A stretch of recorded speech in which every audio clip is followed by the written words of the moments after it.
न रावण न कुंभकर्ण। रामायण का सबसे शक्तिशाली राक्षस कौन था?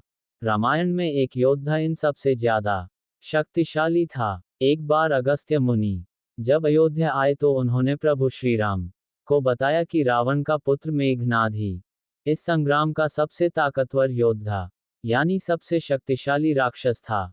आइए जानते हैं अगस्त्य मुनि ने ऐसा क्यों कहा और किसके हाथों मेघनाद की मौत हुई। यह माना जाता है कि रावण के घर जब पुत्र ने जन्म लिया तो उसके रोने की आवाज बिजली के कड़कने जैसी थी। यही कारण था कि रावण ने अपने बेटे का नाम मेघनाद रख दिया। राक्षसों के सबसे बड़े गुरु ने मेघनाद के अंदर छिपे योद्धा को पहचाना था और उसे युद्ध के गुर सिखाए। उन्होंने मेघनाद को देवास्त्रों का ज्ञान भी दिया जिससे वो अधिक बलशाली हो गया था।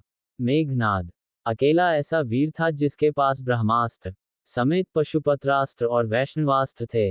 यही कारण है कि वो अकेला राम की पूरी सेना पर भारी था।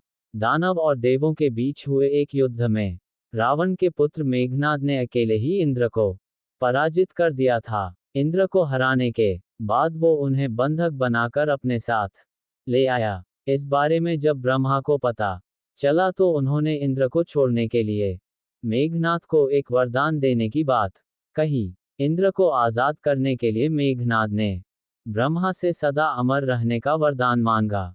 ब्रह्मा ने इससे इनकार कर दिया और उन्हें युद्ध में कभी परास्त न होने का वरदान दिया। ब्रह्मा ने मेघनाद से कहा कि तुम्हें कभी कोई युद्ध में परास्त नहीं कर सकेगा, लेकिन हर युद्ध से पहले उसे अपने प्रत्यांगिरा देवी के लिए यज्ञ करना होगा।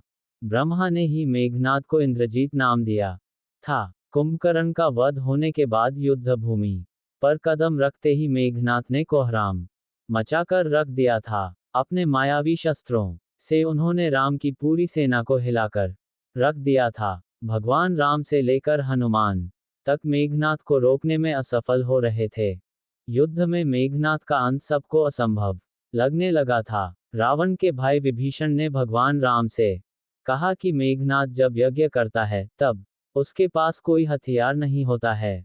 मेघनाद को मारने का यही सही मौका होगा। हालांकि ये चाल भी काम न आई और मेघनाद बचकर निकल गया। बाद में रणभूमि में उसका सर्वनाश लक्ष्मण के हाथों हुआ। अगस्त्य मुनि ने राम को बताया कि इंद्रजीत रावण से भी बड़ा शूरवीर था।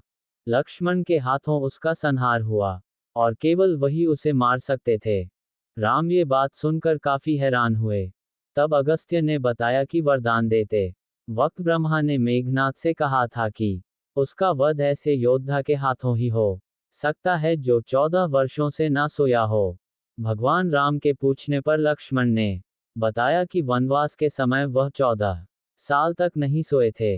वह रात भर धनुष पर बाण चढ़ाए पहरेदारी पर रहते थे। लक्ष्मण ने निद्रा को अपने वश में कर लिया था।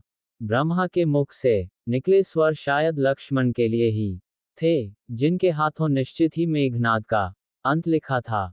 प्रिय मित्रों, राधे राधे। आपको यह वीडियो पसंद आई हो तो मेरे YouTube चैनल सनातन ज्ञान भूमि को प्लीज सब्सक्राइब करें और वीडियो को लाइक करें। दोस्तों में शेयर करना ना भूलें। कमेंट में जय श्री राम अवश्य लिखें। मित्रों, धन्यवाद।